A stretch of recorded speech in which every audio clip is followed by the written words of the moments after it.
wassalatu wassalamu ala rasulillah Sayyidina wa nabiyina Muhammad bin Abdillah wa ala alihi wa sahbihi wa man walah wa la hawla wa la quwwata illa billahil aliyyil azim. Para ayahanda, para ibunda, tak lupa keluarga besar Sahibul Bait, Abah Haji Fatoni, Ibu Hajah, ini mudah-mudahan Allah. Segenap hadirin hadirat, assalamualaikum warahmatullahi wabarakatuh. Pertama, kudu positif ya. Kalau bahasa Rasulullah itu ala inna fil jasadi mudghatan ila ala inna fil jasadi mudghatan ila saluhat saluhal jasadu kulluh gitu ya. Wa idza fasadat fasadal jasadu kulluh ala wahiyal qalbu. Hati ya, hati itu kudu positif. Kalau positif ya ngeresponnya insyaallah positif. Bunda positif apa negatif? Insyaallah selalu positif. Belajar untuk positif. Kalau negatif itu nggak baik untuk kesehatan ya. Nah iyalah, orang stres itu nggak baik untuk kesehatan. Orang tertekan, ketakutan, under pressure itu nggak baik untuk kesehatan. Jadi hati yang positif, maka seluruh organnya merespon positif. Kalau hatinya negatif, seluruh organnya itu negatif. Kalau tubuhnya positif, itu senang, bahagia, berkembang, cerah, ceria, auranya positif kemana-mana. Tapi kalau negatif itu ya nggak bagus.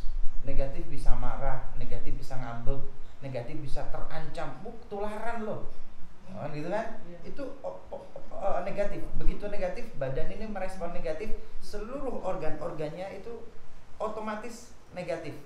Defensif, melindungi diri dari ketakutan yang datang dari luar. Kalau defensif nggak akan berkembang, maka proses penuaan itu lebih cepat daripada yang positif.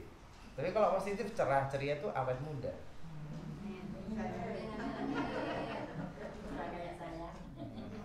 Positif bunda. Kalau positif itu sehat walafiat, panjang umur.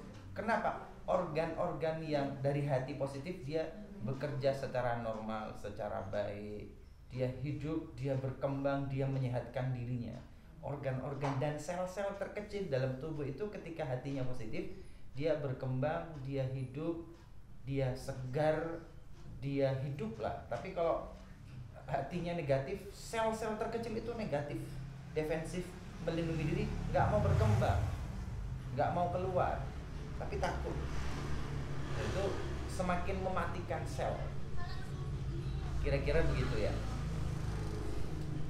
Pagi hari ini kita berjumpa kembali di rutinan Majelis Taklim Weekend. Namanya begitu ya? Majelis Taklim Weekend. Ada aja ini. Majelis Taklim Weekend. Pertemuan yang ke berapa ini?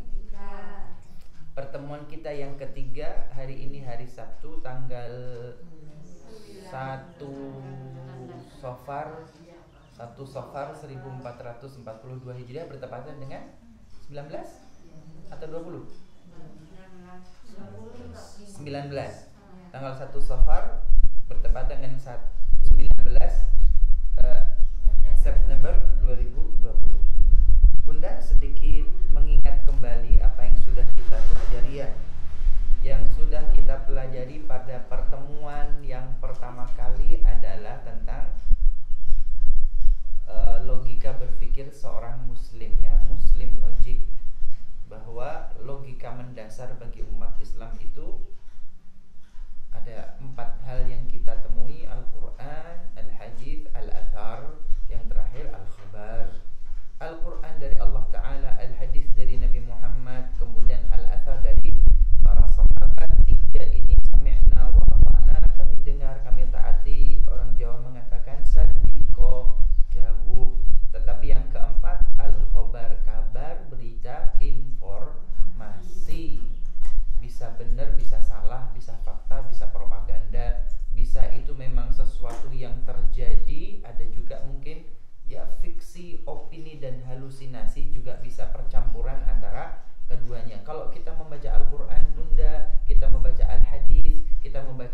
athar dawuh para sahabat, ini positif efeknya untuk tubuh kita. Tapi ketemu khobar, kabar berita TV sekarang negatif semua. Padahal dari awal saya katakan jiwa yang positif itu bagus, tapi kalau negatif ikut mati sel-sel kita. Maka hindari khobar. Kabar berita mohon dihindari. Kenapa? Teorinya bad news itu good news.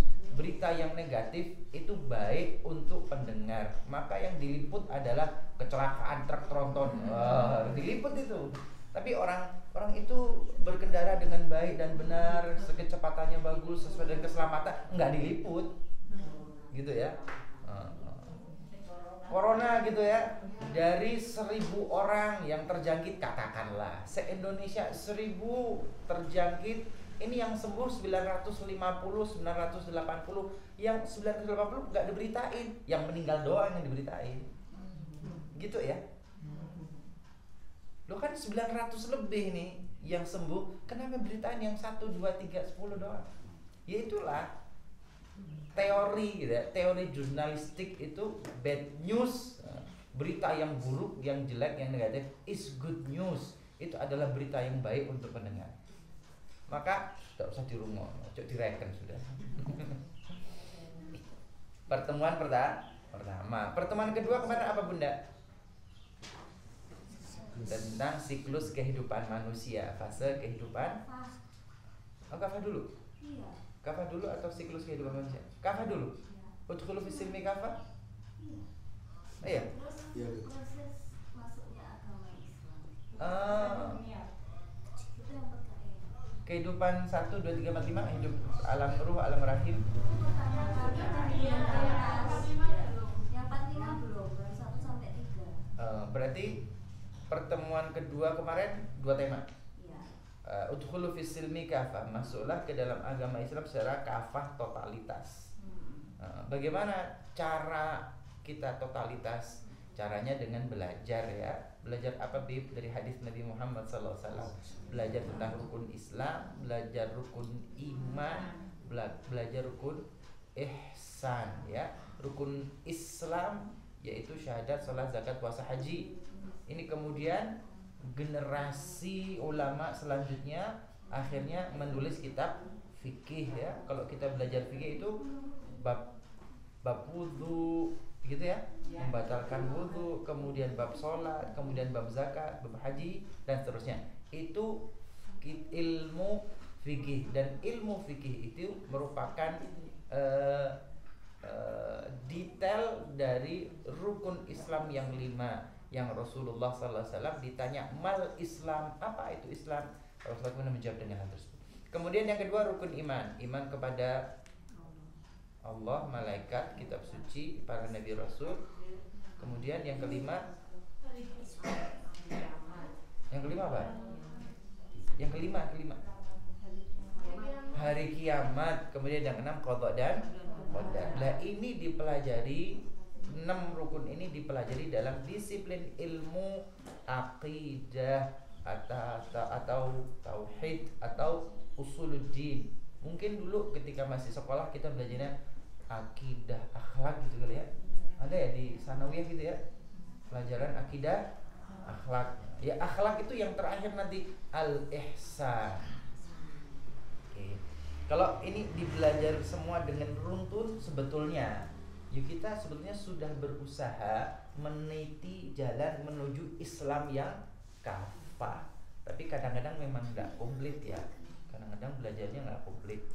Kadang-kadang SD-nya Islam, SMP-nya negeri, hilang deh jadinya kan begitu. Kadang-kadang SD-nya negeri, SMP-nya Islam kan, tahu-tahu kok bab zakat, padahal belum taharah. Nah, kira-kira potongan ya mulai keluarganya sendiri ya. Jadi sejarah lagi ya. Ini mengulang agama Islam Bunda ya, berarti luas ini. Apapun yang berkaitan dengan agama Islam itu berproses. Proses. Kata kuncinya apa?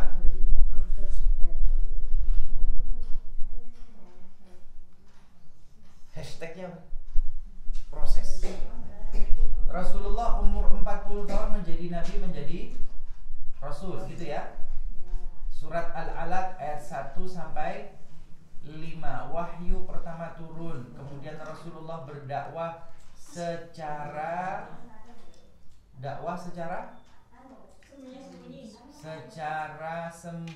sembunyi atau personal dari satu ke orang yang lain, dari rumah ke rumah yang lain, secara personal sembunyi-sembunyi atau ya underground lah, kira-kira begitu ya. Kemudian tahun keempat, Rasulullah umur 44 tahun, barulah dakwah secara terbuka kepada orang-orang Makkah. Kemudian responnya orang-orang Makkah lebih banyak merespon negatif. 44 mulai terbuka, tapi respon orang-orang Makkah itu negatif. Umur 45, 46, 47. Umur 47 orang-orang Makkah itu melakukan embargo kepada Rasulullah SAW dan Bani Hashim. Tidak boleh interaksi sosial, nggak boleh berdagang, nggak boleh menikah. Isolasi mereka di Syi'ib Bani Hashim. Kucilkan mereka, di lockdown di Syi'ib Bani Hashim selama 3 tahun sampai Rasulullah umur 50 tahun. Umur 50 tahun sang istri Khadijah binti Khuwailid dan paman beliau Abu Thalib meninggal dunia. Rasulullah menyatakan sebagai Amul Huzun, tahun kesedihan, tahun berkabung. Kemudian Rasulullah tahun ke-11 umur 51 Rasulullah dimuliakan oleh Allah Ta'ala dengan Isra wal Mi'raj, dan diwajibkan sholat 5 waktu. Ini 40 sampai 50 ngapain? Kagak sholat 5 waktu. Isra Mi'raj itu baru diwajibkan sholat 5 waktu. Sebelumnya 50. Sebelum 51, sebelum Isra Mi'raj bagaimana? Ya emang enggak sholat 5 waktu, Bunda. Sholat, tapi versi lama, versi Nabi Allah Ibrahim. Maka di Mekah itu kan ada Ka'bah, ada Baitullah, ada ibadah haji, ada sumur Zam-Zam Nabi Ismail, ada.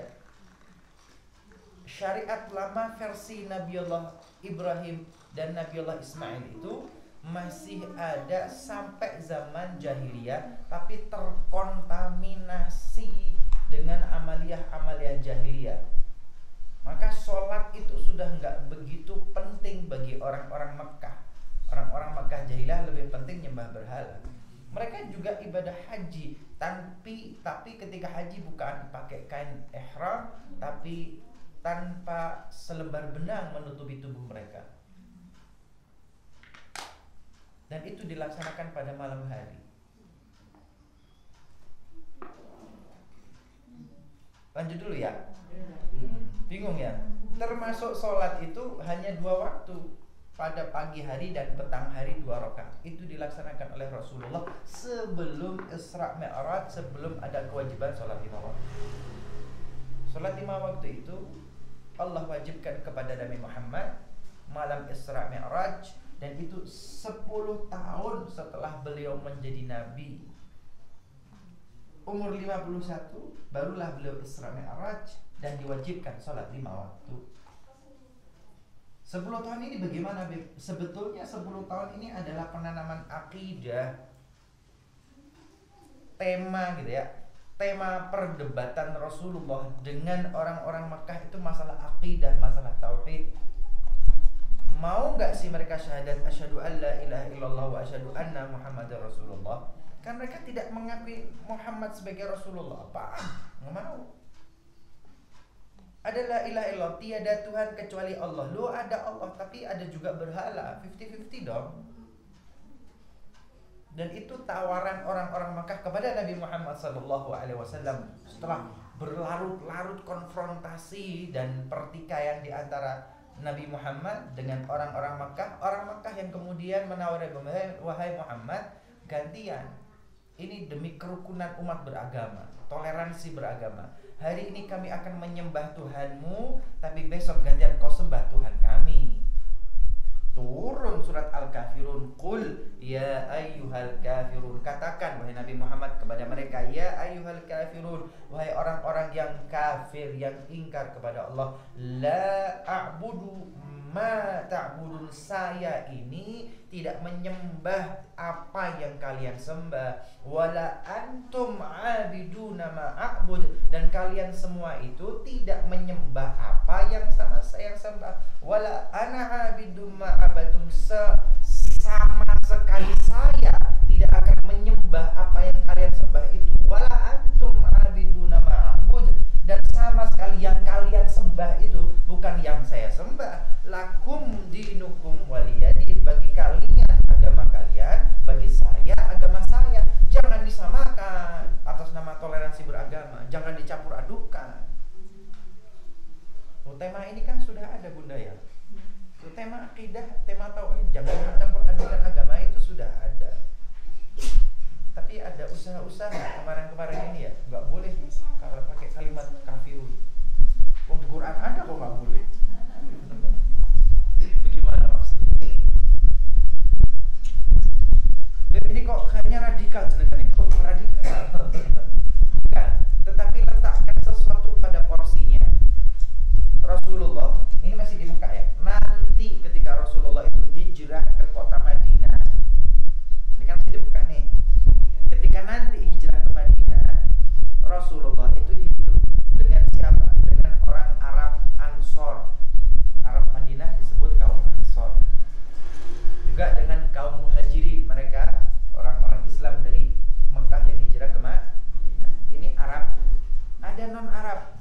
Siapa? Israel. Bani Israel. Mereka beragama Yahudi, beragama Nasrani. Dan itu hidup di Madinah. Hidup bersama loh ya. Dalam satu kota Madinah loh ya. Sudah bineka tunggal ika loh ya.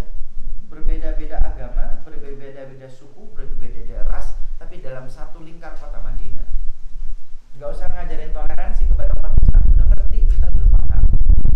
Tapi gak dicampur aduki. Al-Quran pun, Al-Quran ya, Al-Quran kadang-kadang turun kan kepada Muhammad, ya ayuhan nas, wahai seluruh manusia. Kadang ya ayyuhalladzina amanu, ini ayat untuk orang beriman aja. Kadang ya Bani Israel, wahai bangsa Israel. Di Al-Quran ini pada Al-Quran itu menyapa seluruh manusia tanpa melihat latar belakang suku, ras dan agama. Tapi kadang nyebut ya ayyuhalladzina amanu, ya orang-orang beriman aja. Kadang-kadang ya Bani Israel, wahai orang-orang Israel. Ada toleransi di dalam kehidupan sosial di kota Madinah, tapi nggak lantas dicampur adukan. Kalau dicampur adukan tegas, kul ya ayyuhal kafirun. Kita meletakkan sesuatu pada tempatnya.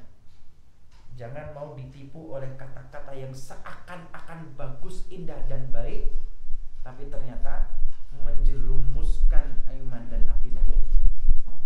Rasulullah hidup dengan Yahudi kok. Rasulullah hidup dengan orang Israel kok. Nabi Muhammad meninggal dunia, baju besi perangnya itu sedang tergadai di pegadaiannya orang Israel. Imam Ali bin Abi Thalib itu bekerja dan majikannya orang Israel. Ada interaksi, ada ya. Nah, ada interaksi sosial, ada jenazah Israel Yahudi lewat. Rasulullah bersama sahabatnya di masjid, berdiri Rasulullah langsung berdiri. Sahabat mengatakan, ya Rasulullah, Yahudi itu Yahudi ya Rasulullah, itu jenazahnya Yahudi. Kata Rasulullah, in kana ghairu musliman ala nahtaramul insaniyati, andai kata itu memang bukan seorang muslim, apakah kita tidak menghormatinya karena kemanusiaan?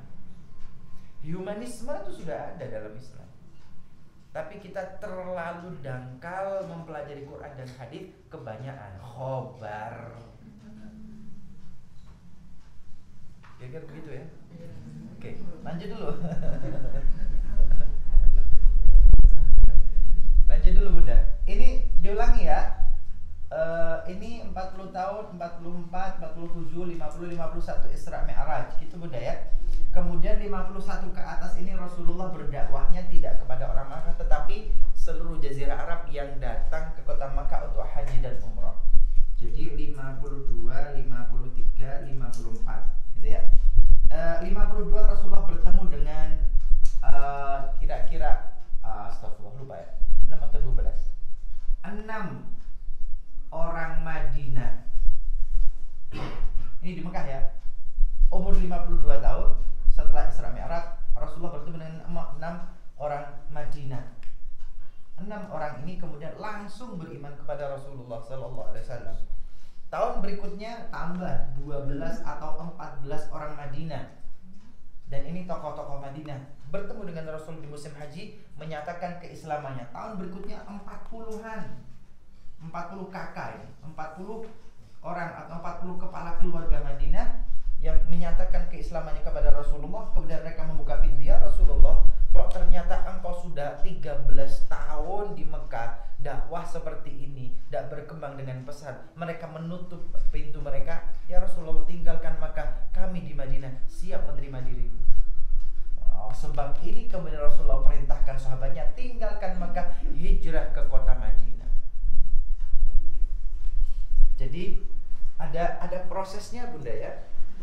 Hijrah ini pun butuh waktu 3 tahun dulu. Ketemu 6 orang, ketemu 14 orang, setelah ketemu 40 kakak agak banyak, kan baru bisa ngomong-ngomong. Kalau rame begini, orangnya banyak, ini kita siap nggak kalau 40 kakak menampung Rasul di Madinah? Oh siap.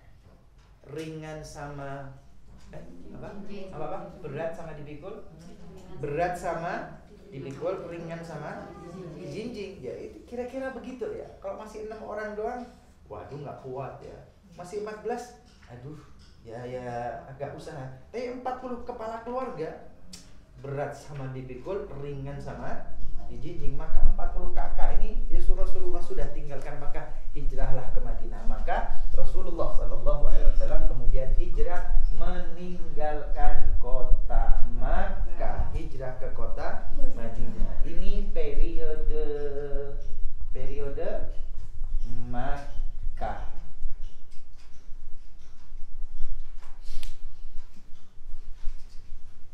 Sebelum lebih lanjut, ada pertanyaan periode Makkah? Jelas? Bunda jelas? Ibu ngantuk-ngantuk atau kenapa? Suasananya enak, anginnya sendiri. Semilir angin dari luar ke situ, wah. Semilir, sejuk, diceritain sejarah kayak denger radio dulu. Aduh, alhamdulillah Bu, itu hatinya nyaman. Hati Bunda nyaman, hatinya senang, hatinya damai, jadi ngantuk. Positif loh. Ketika Rasulullah perang Badar, perang ya. Perang ini sudah menghunus pedang, musuh di depan semuanya juga menghunus pedang, mati, meleng sedikit, mati, nggak waspada, kena panah kan begitu. Tapi di saat itu Allah Subhanahu wa ta'ala memberikan rasa tenang dan damai kepada sahabat. Perang tapi ngantuk. Perang tapi ngantuk sampai pedang kejatuh-jatuh. Kok bisa ya? Padahal kalau orang tegang dan ketakutan, nggak tidur ya? Nggak tidur. Tegang, ketakutan, khawatir, cemas itu nggak bisa turun. Nggak bisa tidur, mata tetap terjaga walaupun bertengah malam ya. Jam 2, jam 3 tuh kalau cemas, tegang, takut, ada sesuatu yang menjadi beban pikiran, nggak tidur, melek terus. Ditidur-tidurin ya nggak mau tidur.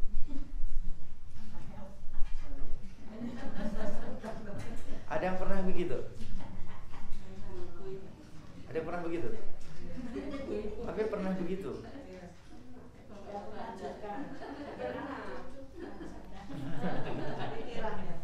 Pikiran.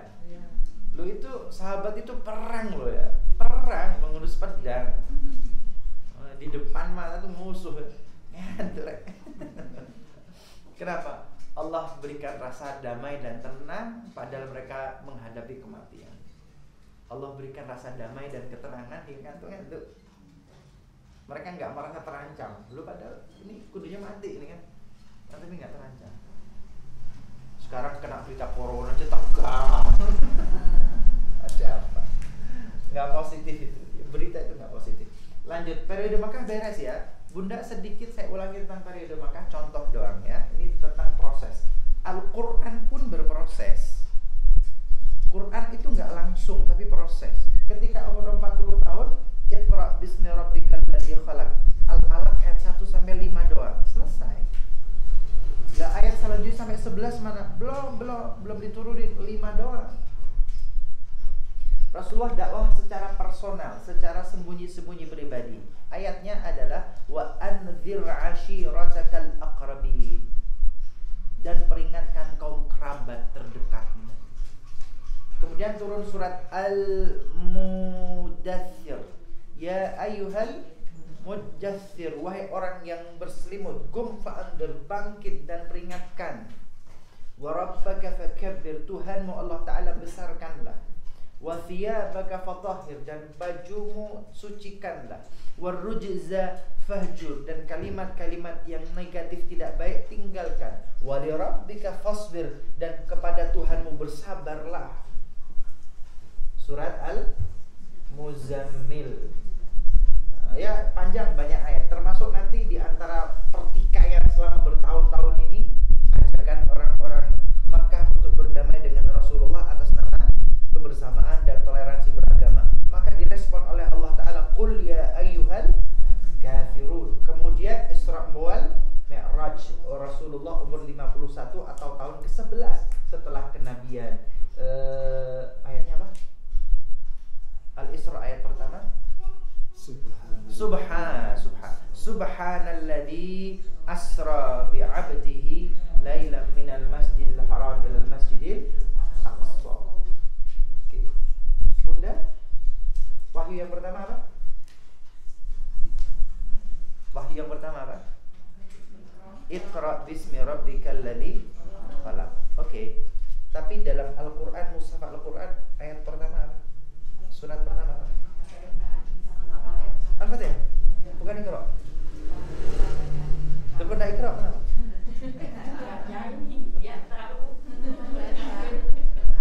Gitu ya? Loh, tapi kita hafal semua nih, sejarah hafal kita. Iqra kan? Surat pertama yang turun itu Iqra. Lah kok ditulis Al-Fatihah di dalam Quran itu bagaimana? Ya itu. Kemudian ayat selanjutnya, surat selanjutnya itu ya ayyuhal mudaththir gitu ya. Tapi dalam mushaf Al-Quran setelah surat Al-Fatihah, surat kedua apa?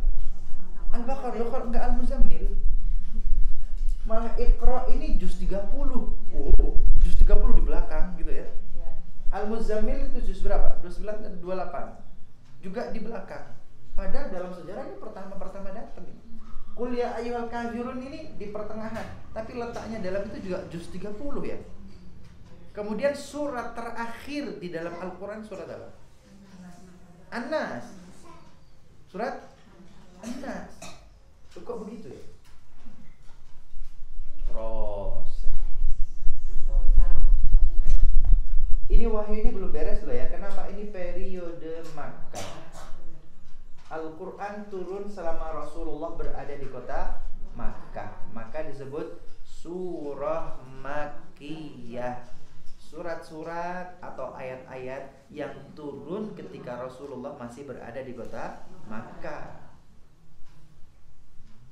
Biasanya yang turun di kota Makkah ini biasanya tema umumnya berkaitan dengan akidah, berkaitan dengan tauhid, berkaitan dengan lingkungan Rasulullah Sallallahu Alaihi Wasallam.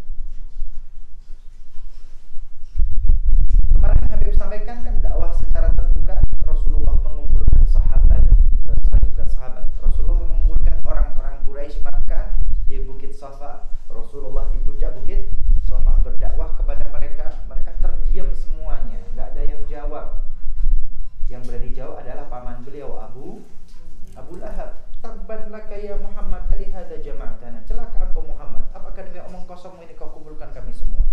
Allah Ta'ala merespon, tabbat yada abi lahab.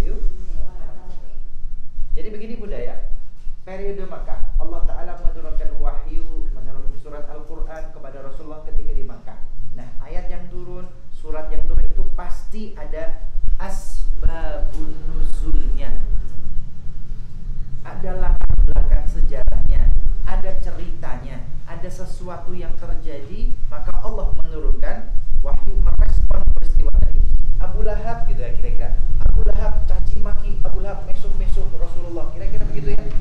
direspon oleh Allah Ta'ala, tabbat yada abi lahabin wa tab. Oh, yang celaka itu Abu Lahab, bukan Rasulullah. Orang-orang Makkah ngajak, ayo toleransi beragama. Allah respon, qul, katakan oleh Muhammad, qul ya ayyuhal kafirun. Nabi Muhammad itu ketika Isra Mi'raj ya, Nabi Muhammad itu diembargo, di lockdown selama 3 tahun, dicaci maki, ditolak. Maka Allah Ta'ala kemudian memuliakan Nabi Muhammad dengan Isra wal Mi'raj, minal masjidil haram ila masjidil aqsa, dari masjidil aqsa Mi'raj ke langit yang lebih tinggi. Ada cerita sejarah, ada asbabun nuzul kenapa ayat itu turun. Dan ini adalah periode Makkah. Ada peristiwa-peristiwa yang terjadi di Makkah, kemudian peristiwa itu Allah respon dengan menurunkan wahyu. Sampai di sini bisa dipahami bukan? Bisa ya, jelas ya? Jelas. Sekarang setelah periode Makkah, periode Madinah. Periode Madinah Habib sudah ceritakan? Belum? Belum Bunda? Rasulullah sallallahu alaihi wasallam perjalanan dari Makkah menuju ke kota Madinah. Kemudian beliau begitu masuk ke batas terluar lingkar kota Madinah, beliau itu kemudian transit, kira-kira transit ya, di Quba. Selama 21 hari Rasulullah transit di Quba, lingkar batas terluar dari kota Madinah. 21 hari kemudian membangun Masjid Quba. Pandangan ada yang pernah haji dan umrah? Ada haji dan umrah? Ketika di Madinah diajak ke Masjid Quba kan? Iya. Kenapa? Sejarah.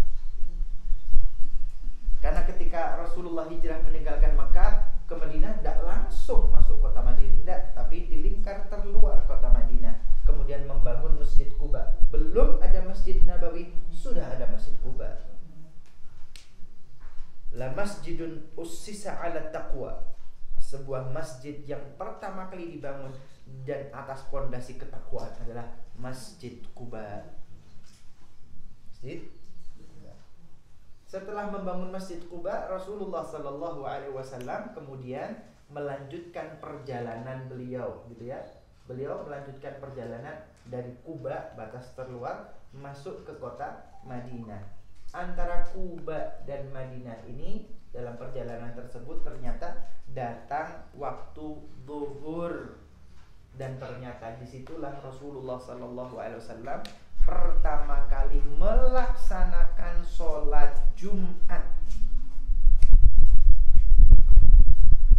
Sholat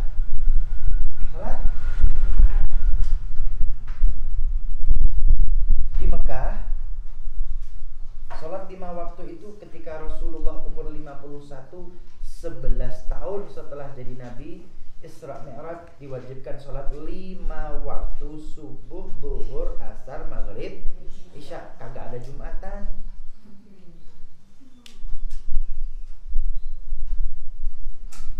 Tahun ke-11 setelah kenabian, Rasulullah umur 51 tahun itu hanya sholat 5 waktu, gak ada Jumatan.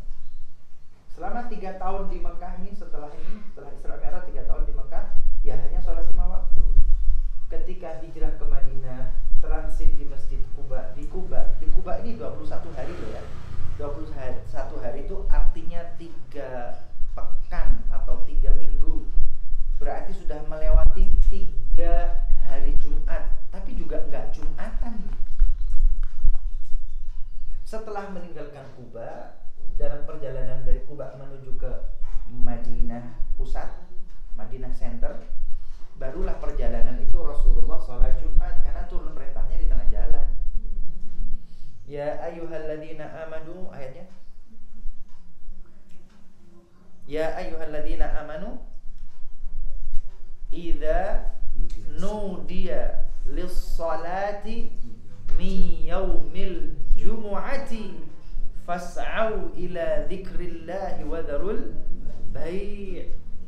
Baru Jumatan. Bagaimana Jumatannya? Ketika meninggalkan Quba ini Rasulullah bersama Abu Bakar, Umar, juga ada Umar. Kemudian ada orang-orang Madinah, kaum Ansor yang ikut serta menjemput Rasulullah SAW. Jadi rombongannya agak banyak, mutaqallidina suyufahum, sambil menenteng pedang-pedang mereka. Farihina mustabsyirin, mereka senang, mereka bangga, mereka menjemput Rasulullah dari Quba, mengiringi Rasulullah. Ya kalau bahasa sekarang arak-arakan kali ya. Ada arak-arakannya dari Quba. Konvoy ya. Konvoy. Konvoy. Ceritanya konvoy arak-arakan dari Quba menuju kota Madinah. Sebagian orang-orang Quba ya ada yang tetap di Quba, tidak ikut ke Madinah. Dan ada juga orang-orang di pusat kota Madinah yang menunggu kedatangan Rasulullah. Nah, Rasulullah itu di perjalanan ini sholat Jumat dengan siapa? Yo, yang berada bersama dia, yang ikut konvoy dan karak-karakan. Artinya di Quba ada yang mungkin belum tahu kalau ada perintah Jumatan. Di Madinah pun yang menunggu mungkin tahu ada perintah untuk Jumatan dan mereka belum Jumatan. Udah bisa diterima? Bisa dipahami? Proses ini. Proses, tidak semuanya lantas ngerti dan paham, tapi proses. Maka Rasulullah itu melaksanakan sholat Jumat dalam perjalanan. Awalul Jum'atin, itu adalah Jumat pertama kali yang dilakukan oleh Rasulullah dan para sahabat. Wa awwalu khutbatin khatabaha fil Islam, dan khutbah Jumat pertama dalam sejarah umat Islam dalam perjalanan. Lanjut ya. Kemudian Rasulullah SAW masuk ke kota Madinah. Masuk ke kota Madinah. Ya Allah, kok enggak tabawa tadi? Kebetulan pagi tadi, subuh tadi Habib ada kajian sirah, sejarah kehidupan Nabi Muhammad, dan temanya adalah ad-dukhulu ilal Madinah. Temanya pas tepat, yaitu bagaimana Rasulullah SAW dari Quba masuk ke kota Madinah. Yang tadi pagi gak hadir. Biasanya hadir. Tadi temanya pas ini tepat. Oke. Rasulullah masuk ke kota Madinah. Itu kaum perempuan, gadis-gadis, laki-laki, perempuan, semua itu sudah datang menyambut kedatangan Rasulullah SAW. Ini momentum yang ditunggu-tunggu adalah kedatangan Rasulullah SAW. Karena tidak hijau seperti Indonesia ya, mereka Madinah itu perladangan, mereka punya ladang gandum, mereka punya tanaman kurma. Ya ada buah-buahan, tapi juga jumlah yang terbatas, tidak banyak. Tetapi Madinah itu sektor pertanian perladangannya lebih kuat. Tapi kalau Makkah itu sektor perdagangan. Makkah itu metropolitan perdagangan, Madinah itu perladangan dan pertanian. Kalau Makkah itu perdagangan ya pasar. Kalau ladang dan sawah itu ya petani kira-kira ya. Bu, pertanyaan simpel saja. Kira-kira mana yang lebih penyabar? Petani atau pedagang? Mana yang lebih telaten? Petani atau pedagang? Mana yang pengen untung dengan cepat? Petani atau pedagang?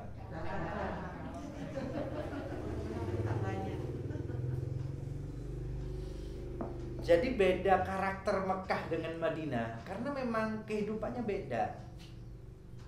Makkah itu Ummul Qura, seluruh jazirah Arab akan datang ke pusat kota Makkah. Dan ketika datang itu dari berbagai macam kabilah, berbagai macam suku, berbagai macam ras, berbagai macam karakter, berbagai macam watak. Sudah begitu, suasananya adalah mereka orang-orang datang ke Makkah ibadah haji umrah sambil membawa dagangan. Jadi memang pedagang yang ingin meraih keuntungan dari orang yang macam-macam ini watak dan sifatnya, maka terbangunlah penduduk kota Makkah metropolitan yang pedagang. Maka cenderung tidak begitu telaten ya, tidak gitu telaten, pengen cepat selesai, pengen cepat untung, pengen cepat sugih. Tapi kalau yang di Madinah itu bukan perdagangan, karena sejazirah Arab nggak datang ke Madinah, datangnya ke Mekah. Orang Madinah itu para peladang kurma, gandum, yang mau nggak mau nanam sekarang, ya tunggu aja sampai agak gedean. Kan begitu. Setelah kurma besar, kurma itu ada cowok, ada cewek. Loh iya. Kemudian dikawinkan secara manual oleh si peladang, si pemilik lahan. Kalau nggak dikawinin, kagak jadi. Kira-kira telaten mana pedagang sama petani? Ya itulah kota Madinah.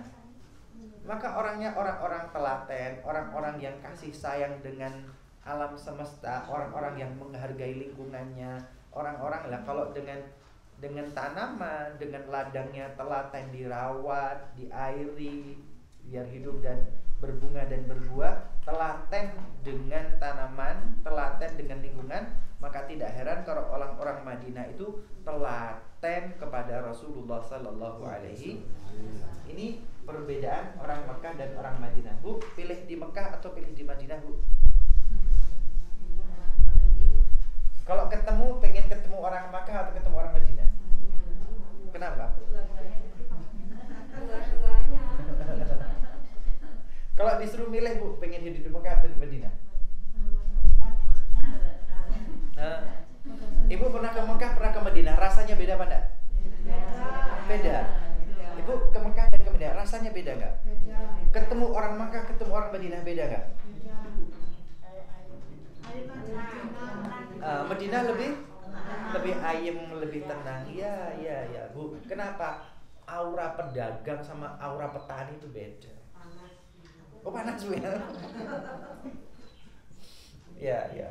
Saya juga merasakan hal yang sama, Bunda. Habib ketika itu haji, Habib 2 minggu di Mekah.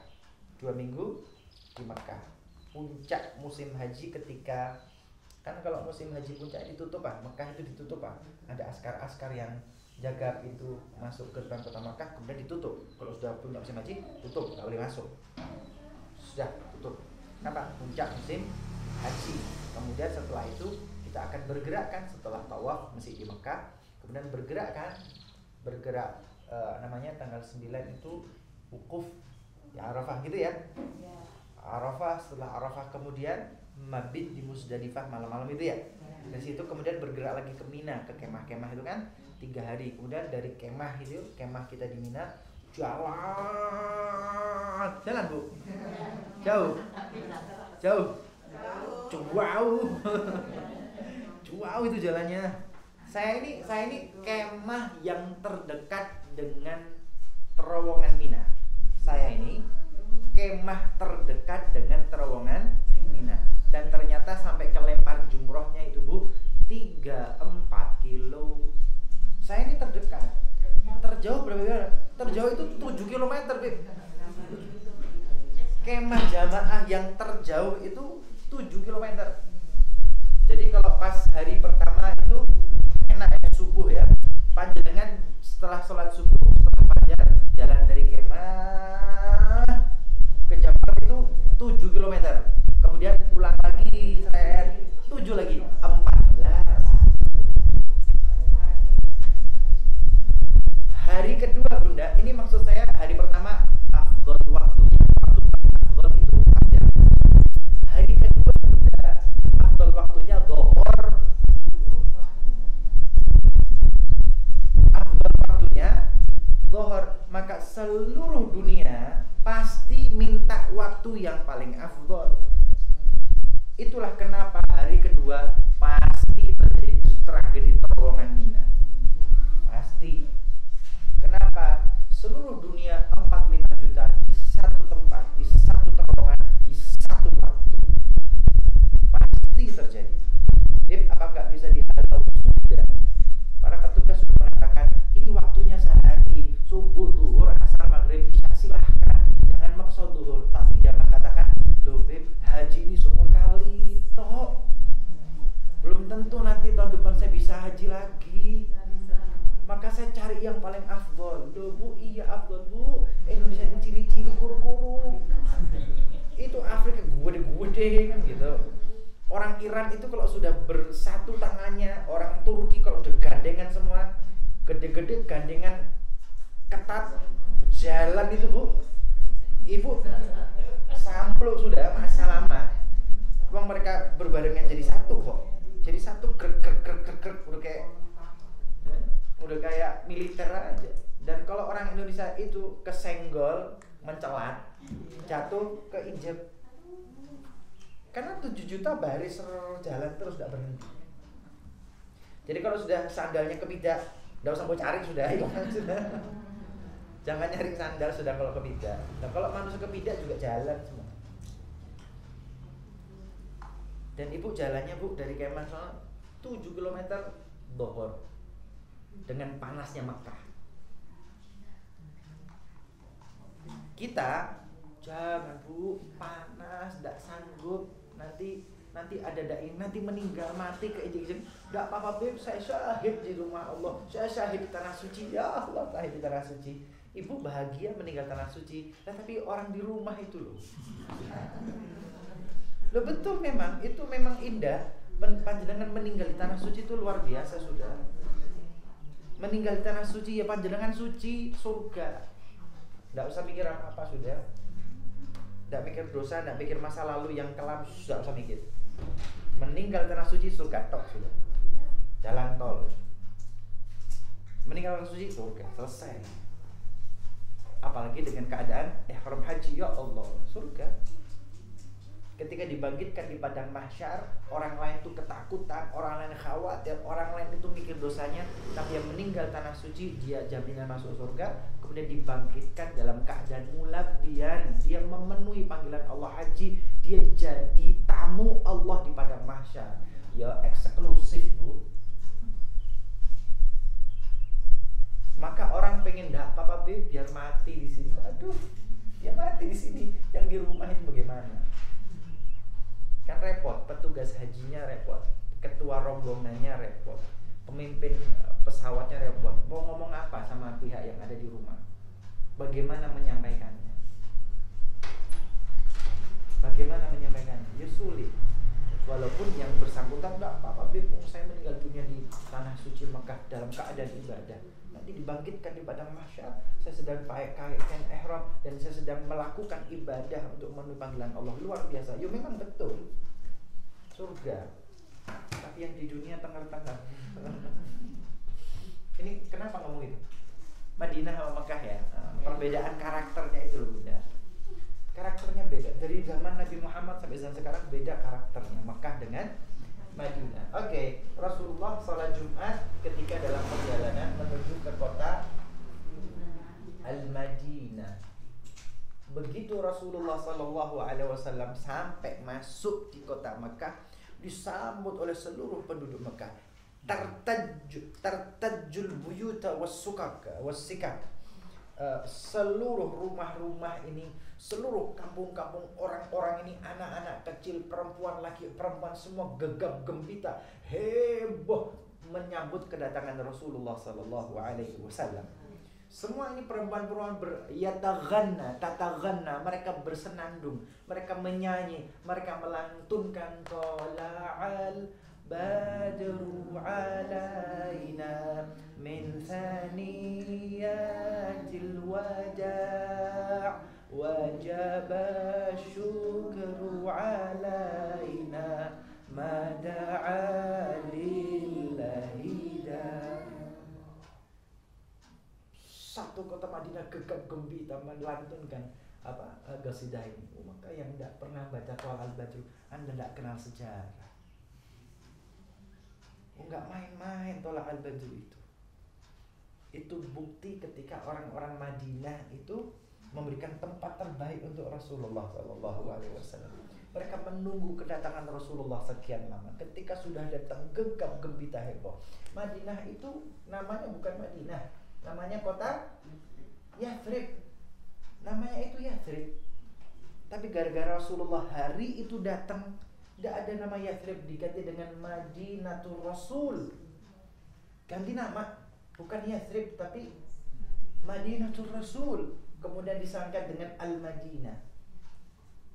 Kenapa? Karena Rasulullah datang. Karena Rasulullah sampai. Karena rembulan-bulan purnama itu sudah sampai. Tola'al badru alaina. Rembulan-bulan purnama itu sudah datang sampai kepada kita. Min thaniyatil wada'. Thaniyatil wada'. Thaniyat itu bukit-bukit kota Mekah maksudnya. bukit-bukit bebatuan yang ada di kota Mekah. Kalau panjenengan lihat Mekah, Ka'bah dan Masjidil Haram itu dikelilingi oleh bukit-bukit batu. Wallah alam ya, sekarang masih ada, sudah berubah menjadi hotel ya. Tapi kalau jenengan di Mekah, lingkungannya biasanya naik turun. Maka ada ke Madinah, ke Masjidil Haram cenderung landai. Ketika ada kembali ke hotel, ya, mungkin wilayahnya macam-macam ya. Ada yang ke gunung, ada yang naik turun, tapi pegunungan, berbukit-bukit. Ini mengatakan min saniyatil wada, dari kota Mekah yang berbukit-bukit.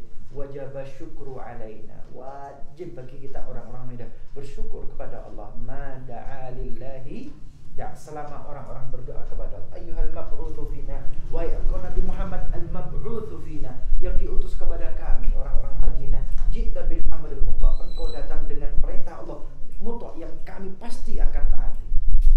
Ya Allah, kalimatnya ini orang-orang Madinah ini. Lihat orang-orang Madinah kenal dengan Rasulullah itu baru-barusan. Wong cuma 6 orang kok ketika Rasulullah umur 52 tahun.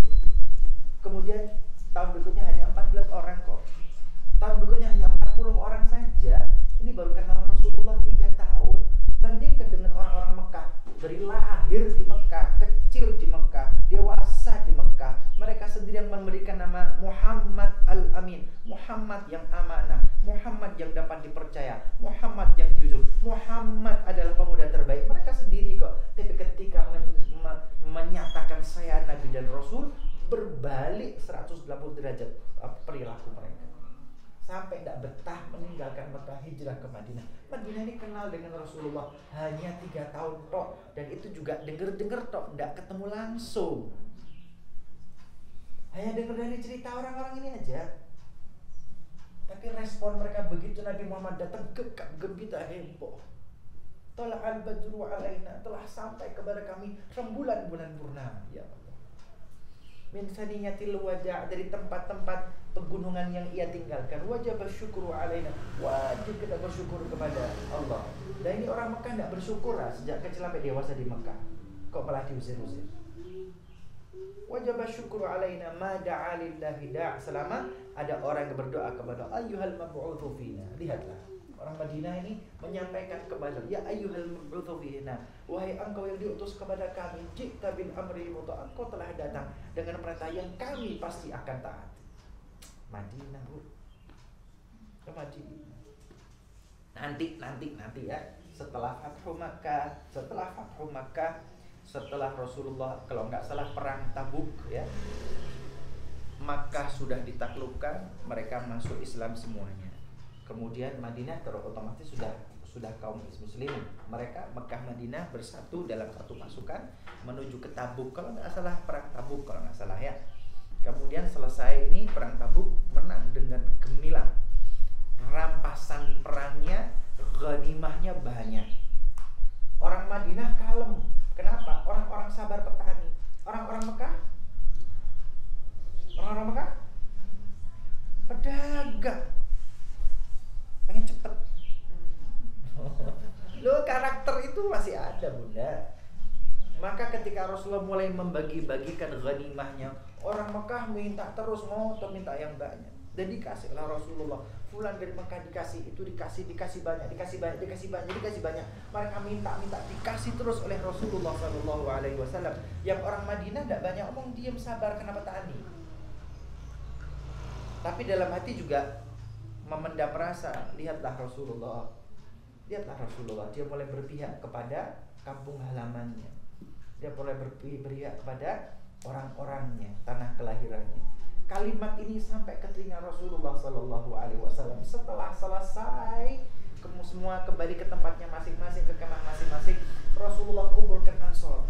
Orang Ansor kembali semua. Apakah kalian iri? Apakah kalian iri dengan harta? Apakah kalian iri dengan gemerlapnya dunia? Apakah kalian iri dengan hijaunya dunia, yang laksana tanaman hijau di pagi hari, tapi ketika siang sampai sore dia akan layu dan habis? Apakah kalian iri dengan yang aku berikan kepada orang-orang Makkah?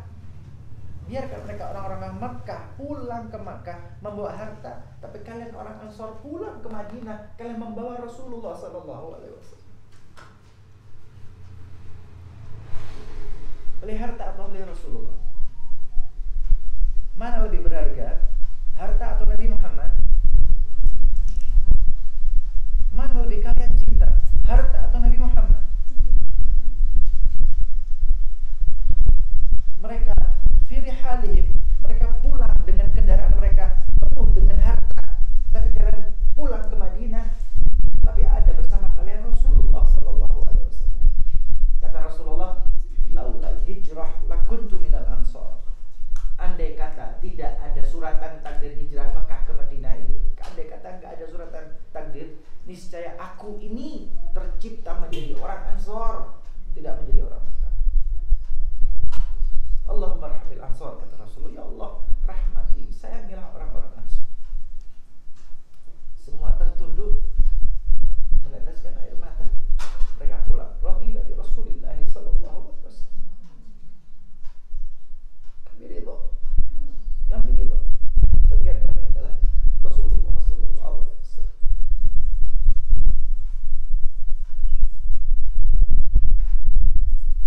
Ini Mekah, ini Madinah. Jadi tidak semua hal, ada hal-hal yang tidak bisa dinilai dengan materi ya. Materi bukan segalanya, harta bukan segalanya, kekayaan bukan segalanya. Dan Rasulullah mendidik, biarkan mereka pulang dengan harta, biarkan mereka pulang dengan kekayaan, tapi karena pulang dengan Rasulullah sallallahu alaihi wasallam. Ada Nabi Muhammad, ada Rasulullah, yang itu jauh lebih mahal, jauh lebih berharga, jauh lebih penting daripada harta dan seluruh isinya. Bu, cinta harta apa cinta Rasulullah? Hah?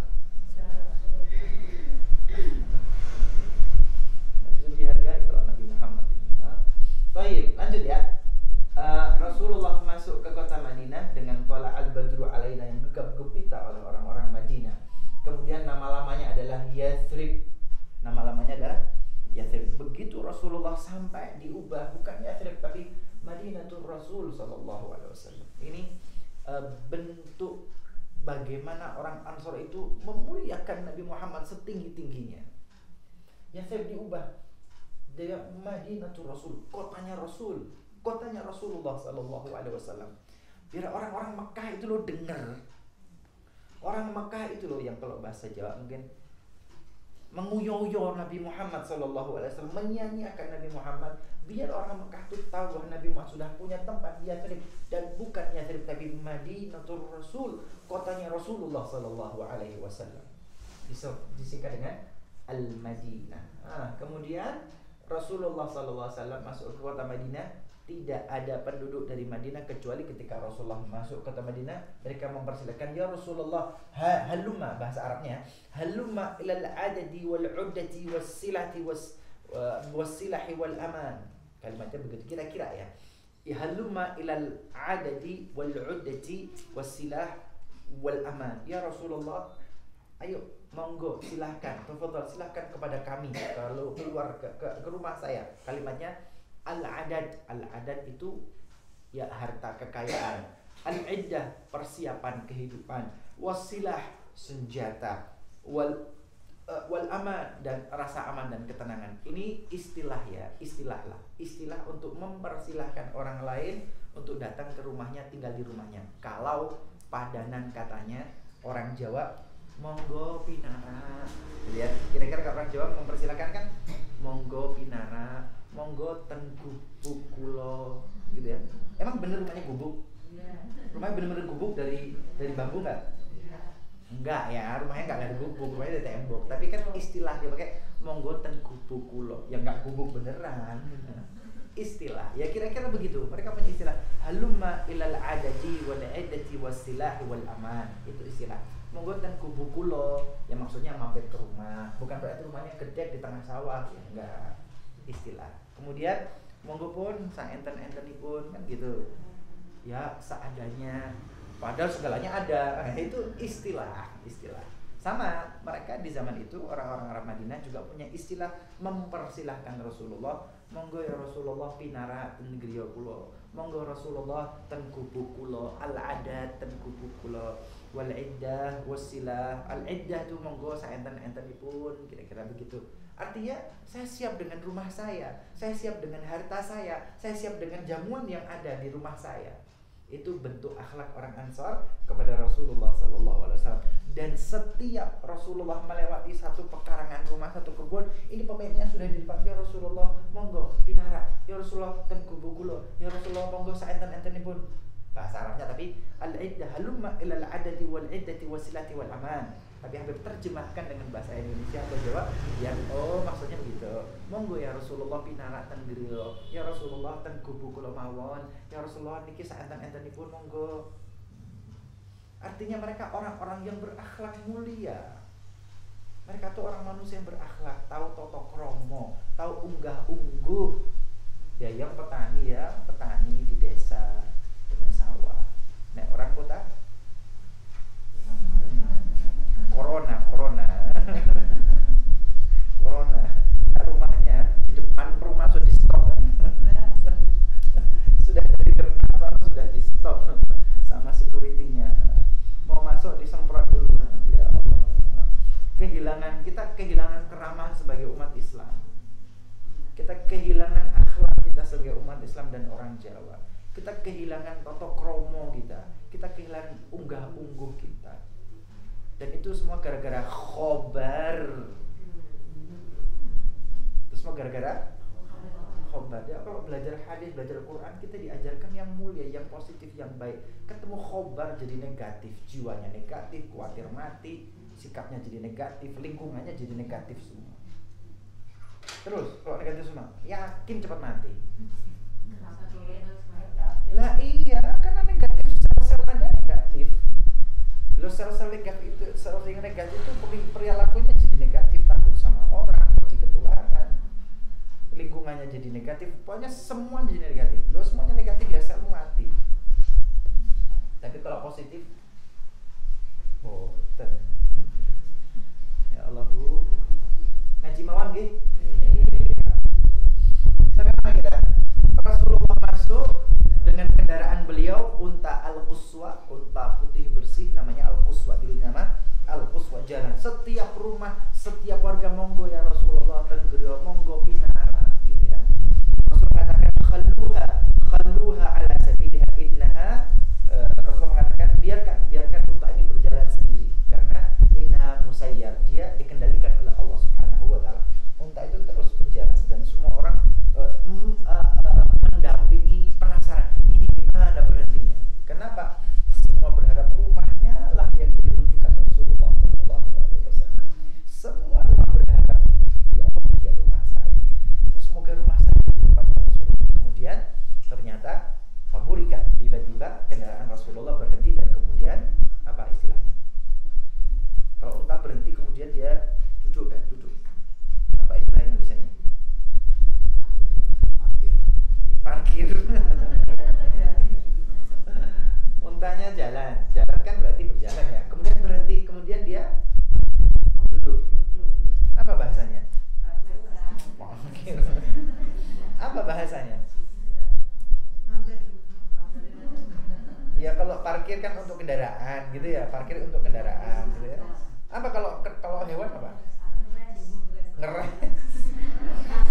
Kita pakai bahasa-bahasa modern, kehilangan bahasa-bahasa lama kita ini.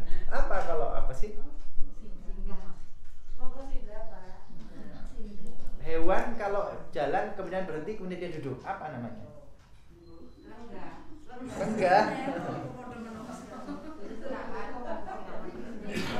Kalau mobil parkir gitu ya, mobil parkir, manusia berhenti istirahat. Kalau hewan depro.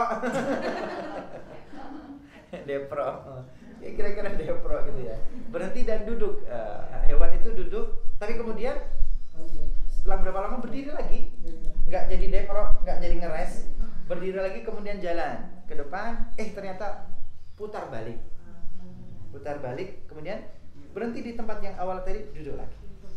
Barulah itu Rasul Rasulullah turun. Roh bertanya, man aqrab baiti min hadza? Roh bertanya, siapa yang rumahnya paling dekat dengan tempat tanah ini, jalan ini?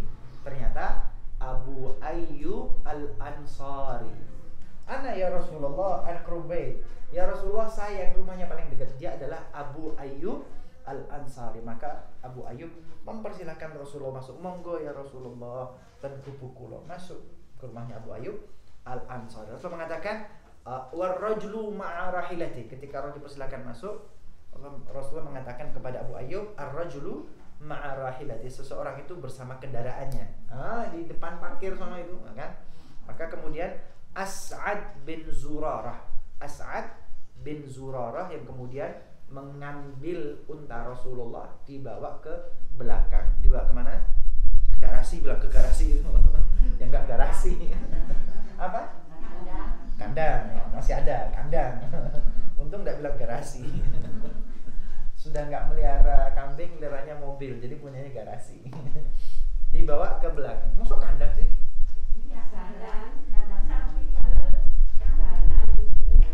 Tegalan sapi, tegalan atau kandang, kira-kira begitu ya. Pokoknya kendaraan Rasulullah kemudian dibawa oleh As'ad bin Zurarah. Ibunda yang dimuliakan oleh Allah, ini sedikit proses Rasulullah hijrah ke kota Madinah. Kita punya waktu berapa menit yang tersisa? 2 jam. 2 jam.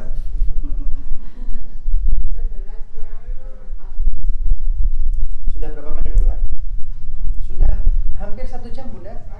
Sudah 56 menit. Tema inti kita 56 menit pembukaan dan ngobrol-ngobrol juga 1 jam lebih. Mau nggak ada pertanyaan sebelum dilanjut, tapi belum selesai ini ya. Diselesaikan? Dengan cepat. Oke. Bunda, ketika Rasulullah berumur 57 tahun, 2 tahun setelah tinggal di Madinah, baru turun ayat ya ayyuhalladzina amanu kutiba alaikumusiyam. Ini 13 tahun di Mekah ya, kemudian ditambah 2 tahun di Madinah, berarti sudah 15 tahun. 15 tahun itu baru kutiba alaikumusiyam. Nah, sebelum 15 tahun sebelumnya berarti nggak ada kutiba alaikumusiyam, kagak ada puasa memang. Ya sebelumnya memang nggak ada puasa, nggak ada sholat. Kenapa Habib sampaikan proses, Bunda? Yang ingin Habib sampaikan proses. Semua itu berproses. Asalnya tidak kenal menjadi kenal, asalnya belum beriman menjadi beriman. Ketika sudah beriman dikasih kewajiban ibadah sholat, ketika sudah bisa baru ditambah dengan puasa. Nabi-nabi sebelumnya bagaimana, Beb? Tentu setiap nabi punya syariat masing-masing yang berbeda-beda. Maka Rasul disebut khatamul anbiya wal mursalin. Nabi yang terakhir, nabi pamungkas, menyempurnakan para nabi dan rasul terdahulu. Menutup nabi yang terakhir, pemimpin, menutup, menyempurnakan. Jadi para nabi, masing-masing Nabi Musa punya syariat karena ada kitab Taurat. Nabi Dawud juga punya syariat sendiri karena ada kitab Zabur. Nabi Allah Isa juga punya syariat karena ada kitab Injil. Nabi Ibrahim, Nabi Musa juga ada Suhufi Ibrahim wa Musa. Mereka juga punya syariat. Kemudian Nabi Muhammad yang terakhir ini menyempurnakan syariat-syariat yang terdahulu. Jadi yang dulu-dulu itu kemudian diupdate. Updatean paling baru nih ya, updateannya Nabi Muhammad sallallahu alaihi wasallam.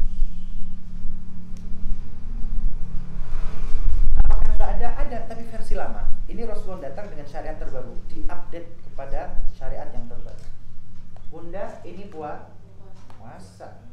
Dan di bulan Ramadan tahun yang sama ini Rasulullah kemudian melaksanakan zakat fitrah. Zakat fitrah dulu ya, malnya belum. Fitrahnya nanti kalau udah kaya. Zakat fitrah dulu. Fitrah dulu karena fitrah ini menyempurnakan ibadah puasa Ramadan. Zakat malnya belum, zakat malnya, zakat hartanya belum. Tunggu kalau udah kaya baru mal. Kemudian 57, 58, 59 Rasulullah melaksanakan ibadah haji tetapi gagal. Tadi ya? Gagal. Umur 59 kira haji. Kemudian 61 Rasulullah umratul qadha. Umratul qadha, umrah yang diqadha. Karena haji umrah ini gagal, diganti diqadha pada umur 61. 62 Rasulullah hajjatul wada. Rasulullah haji wada. Pada haji wada ini Allah turunkan al-yauma akmaltu lakum dinakum. Hari ini aku sempurnakan bagi kalian agama kalian. Al-yauma akmaltu lakum dinakum. Hari ini aku sempurnakan bagi kalian agama kalian. Hari ini agama Islam sempurna.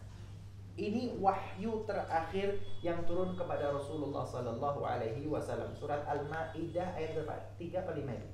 Kayaknya 3 ya, kalau enggak salah 3. Wahyu terakhir kali turun adalah Al-Maidah ayat 3. Tapi mushaf Al-Qur'an kita surat terakhirnya An-Nas, bukan Al-Maidah.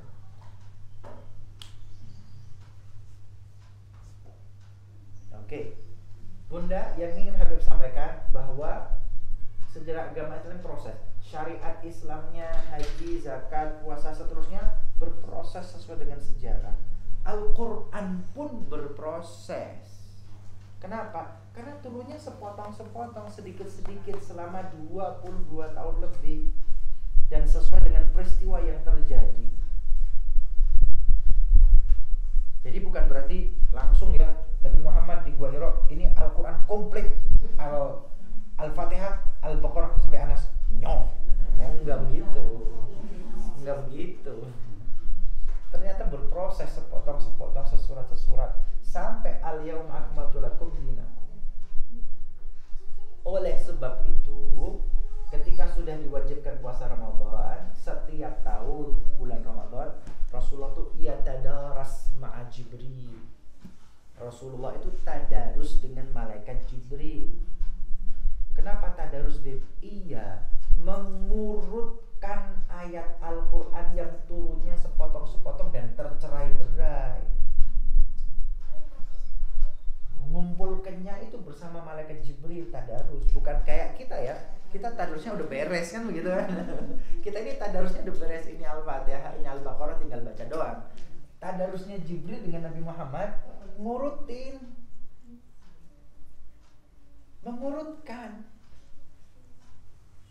Ini mengurutkan yang turunnya sepotong-sepotong dan selama berapa lama udah, dari 40 sampai 57, 17 tahun kalau yang ini kan. 17 tahun ini setiap hari turun sepotong-sepotong ayat, sepotong-sepotong surat. 17 tahun kan diurutin satu-satu. Ya Rasulullah, Al-Fatihah ini, yang ini nih, yang ini. Ribuan ayat yang tercerai-berai itu Nabi Muhammad dan Jibril kemudian menyusun, ditata, diatur pelan-pelan. Oh, ini urutan untuk Al-Fatihah, ini untuk urutan surat Al-Baqarah yang 286 ayat. Oh, ini kemudian batasan juz pertama, ini juz kedua, ini juz ketiga. Dan itu semua dalam hafalan Rasulullah SAW dan malaikat Jibril. Setelah urut, Rasulullah sampaikan kepada sahabatnya, saya sahabat, urutannya itu begini. Sahabat kemudian menghafal. Ini pun belum tertulis. Di sini disampaikan ada penulisan tapi ya penulisan sepotong-sepotong di kayu, di kulit, di patung, tapi sepotong-sepotong. Ya tidak bisa disatukan. Surat ini ditulis di kulit separuh, surat yang lain ditulis di batu, surat lain di kayu. Ngumpulinnya bagaimana? Ada kayu, ada batu, ada kulit, ada kain. Ngumpulinnya bagaimana? Dikresek. Maka yang jadi patokan para sahabat itu hafalan. Tulisan-tulisan sekedar membantu saja. Dan ini belum ditulis, Bunda, belum punya mushaf Al-Quran satu komplit, belum ada. Agama Islam berproses ya, syariat Islamnya berproses, Al-Qurannya juga berproses. Al-yauma akmaltu lakum dinakum, hari ini aku sempurnakan agama kalian. Baru Rasulullah mikir lagi, ini ternyata letaknya di surat Al-Maidah ayat ketiga, diselipkan di Al-Maidah. Padahal ada 6.000 ayat. Kita baca aja belum ngapalin ya. Kita baca aja masih ya kadang baca, kadang lepas. Suruh ngapalin Quran yang udah jadi ya illa man rahimahullah ya. Bayangin mereka itu ngapalkan yang tercerai-berai kemudian disatukan. Proses ya. Sampai di sini bisa dipahami? Karena ini setelah Rasulullah wafat, meninggal umur 63 tahun, beliau wafat. Al-Quran belum tertulis, tapi ada di benak para sahabat. Belum tertulis, tapi dihafal oleh para sahabat. Di masa Khalifah Abu Bakar, banyak yang mulai keluar dari Islam, murtad, tidak mau sholat, tidak mau zakat, bla bla bla bla macam-macam. Maka Khalifah Abu Bakar mengerahkan pasukannya. Apakah itu diberesin itu? Nah, ini proses ini memakan korban. Sahabat penghafal Al-Quran banyak yang meninggal dunia. Hafid itu banyak yang meninggal dunia. Maka sahabat Umar melihat, wah ini bahaya nih. Nah, kalau wafat semua, nah Qurannya ikut hilang, kan gitu kan? Hafid Quran meninggal, ia meninggal, Qurannya mana? Ya ikut hilang. Maka Umar kemudian mengatakan kepada Khalifah pertama Abu Bakar, ma ahsan an tajma' ala mushafin wahai Abu Bakar, alangkah baiknya kalau engkau kumpulkan Al-Quran itu tertulis dalam satu naskah, satu mushaf. Abu Bakar kaget, ya Umar, kaifa af'alu syai'an ma lam yaf'alhu Rasulullah. Umar, bagaimana mungkin saya berani melakukan sesuatu yang Rasulullah tidak lakukan? Tidak ya. Rasulullah nggak lakukan loh ya. Rasulullah tidak pernah melakukan. Rasulullah tidak pernah memerintahkan tulis Al-Quran dalam satu mushaf. Nggak berani. Abu Bakar loh tidak mau. Kaifa af'alu syai'an ma lam yaf'alhu Rasulullah. Bagaimana mungkin saya berani melakukan sesuatu yang tidak dilakukan oleh Rasulullah? Abu Bakar menolak. Umar kemudian terus mendesak, la wallahi innahu khair. Demi Allah ini kebaikan. Demi Allah itu masa depan yang lebih baik. Kemudian dikumpulkan para sahabat. Ya sudah, jalan tengahnya adalah ini tidak dilakukan oleh Rasulullah, tidak diperintahkan oleh Rasulullah, tidak diperintahkan oleh Allah Ta'ala. Gak ada pijakan dalilnya, tapi tetap dilakukan. Jalan tengahnya adalah Khalifah Abu Bakar menuliskan dalam satu mushaf, satu naskah tertulis, tapi tidak dipublikasikan, disimpan oleh Khalifah Abu Bakar. Nanti di masa Khalifah yang ketiga, Utsman bin Affan, baru satu naskah ini ditulis menjadi 6 naskah, dikirim ke seluruh wilayah-wilayah Islam, ke Mesir, ke Damaskus, ke Yaman, ke Irak, ke Makkah, ke Madinah, ke Yaman, dengan pesan keputusan Khalifah, kepres. Keputusan Khalifah ini sudah tidak boleh ada penulisan Quran, tidak boleh ada bacaan kecuali sesuai dengan standarisasi mushaf ini. Standarisasi tulisan dan bacaan Quran itu mulai zaman Utsman sampai zaman now. Enggak bisa berubah. Seharokat pun enggak berubah. Otentik asli enggak bakal keliru di seluruh dunia. Otentik. Mana ada tulisan, kitab, karya yang lain yang bisa otentik kayak Quran? Mana ada? Yang tidak ada kekeliruan babar belas. Hanya Quran toh.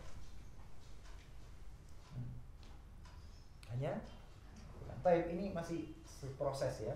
Saya belum totalitas. Ini sejarah Nabi Muhammad, syariat Islam dengan Quran. Minimal kita tahu ya, proses ya. Mushaf Al-Quran di masa Rasulullah belum ada. Di masa Abu Bakar ditulis. Di masa Umar disimpan. Di masa Utsman dipublikasikan. Di masa Ali bin Abi Thalib baru diberi titik.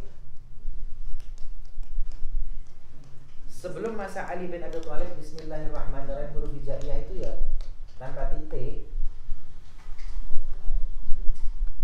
Ya udah kudul tok ini. Ba, ta, fa, jim, ha, kha, dal, dal, ra, za, sin, shin, sad, dad, ta,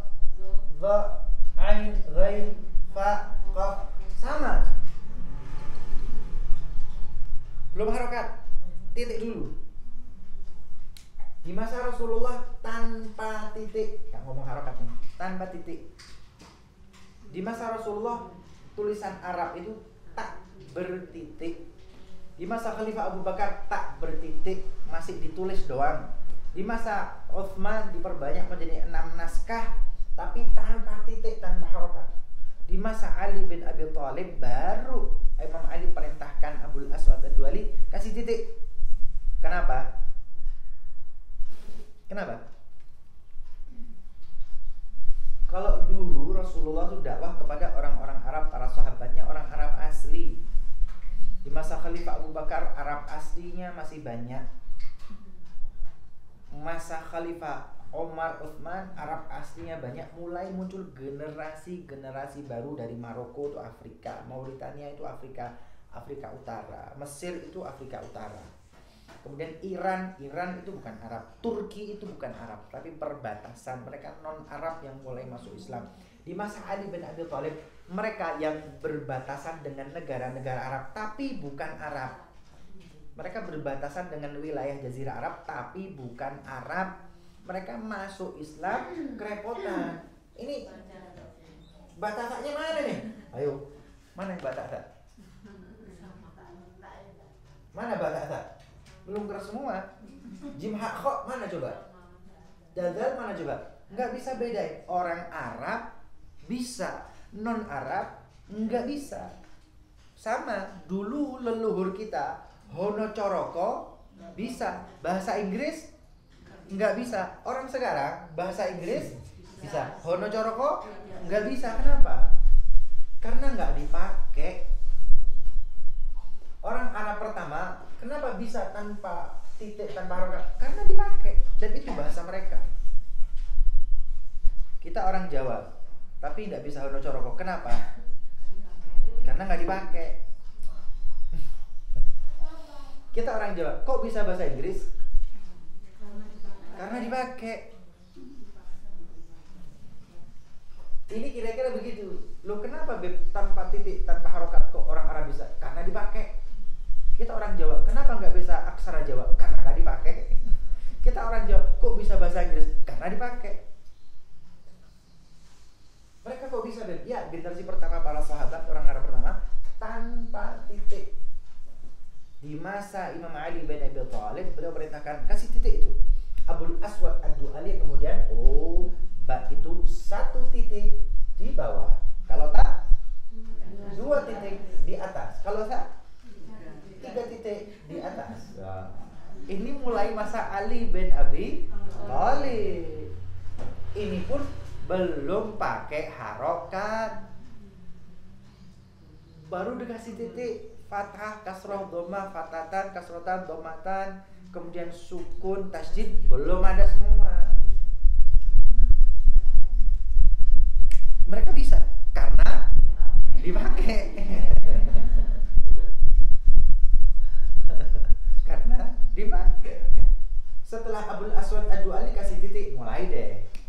Bismillahirrahmanirrahim. Mulai ada titiknya kan? Mulai ada titiknya. Bahasa Imam Ali sebelumnya agak ada.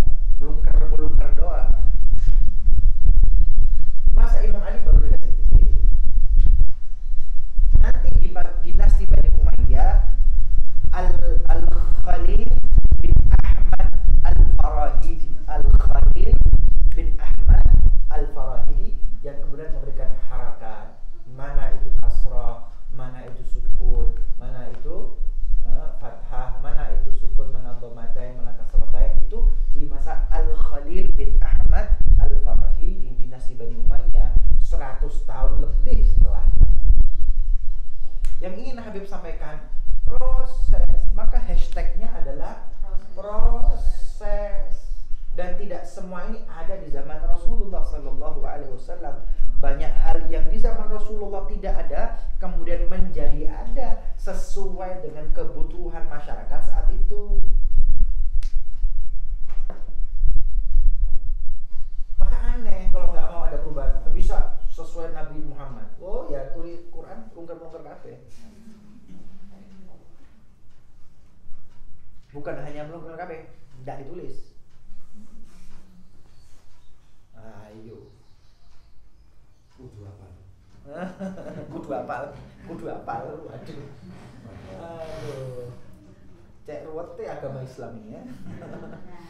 Wong yang sudah Qur'annya ada aja baca cek angel. Lagi tanpa rokat. Oh, apalagi tanpa titik. Enggak muncul. Hadirin yang dimuliakan Allah, ini yang ingin harus saya bahwa oh ternyata semua itu berproses. Quran pun berproses.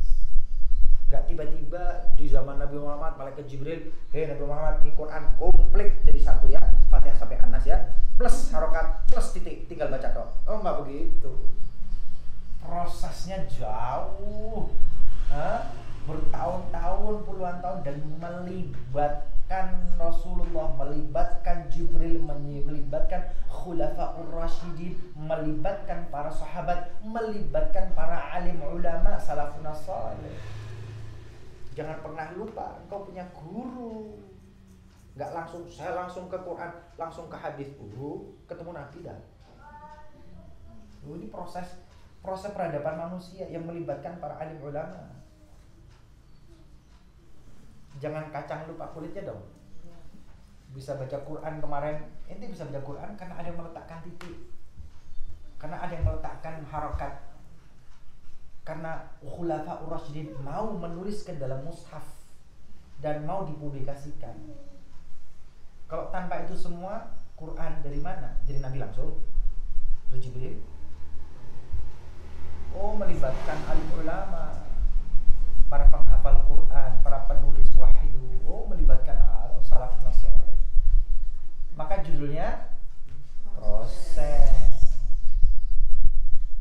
Ini sejarah syariat sholat, zakat, puasa, haji, syariat ya, proses waktu ya. Quran juga begitu. Hadis belum.